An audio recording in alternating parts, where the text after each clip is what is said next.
I want to go ahead and bring an expert opinion into this joint here because we having a conversation about sex, and particularly the women here that we're describing here, the unchurched women of faith that we have been talking about. That's been the center of the conversation here.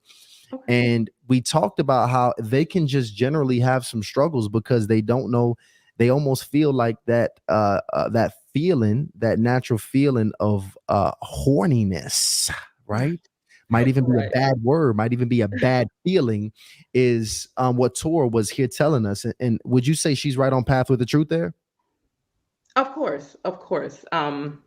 We don't really talk collectively in the church. I know you all are saying unchurched, but I want to say too that I include some of the church in that too, because some of my clients are actually church and then, some are unchurched. So collectively, the church and society for women just have not done the best job they could do when it comes to sex and sexuality with women. It's pretty much only what you should not do, what you better not do.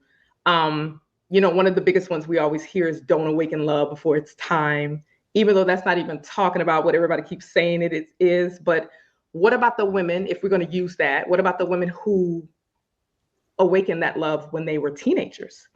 They don't have the same struggles as those who are virgins. They don't have the same struggles as those who have been raped when they were young or molested. Some of these women's bodies are screaming out to be touched again because less quote unquote love was awakened before its time, or love was awakened and it was forced, right?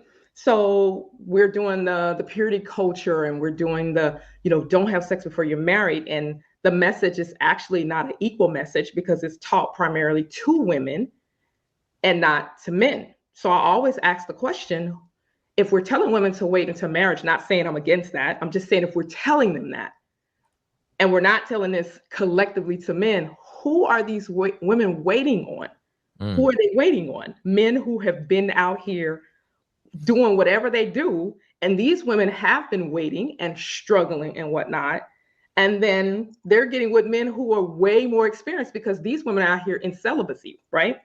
And then, of course, there's those who struggle with celibacy as well. So So I just don't think that teaching is equal.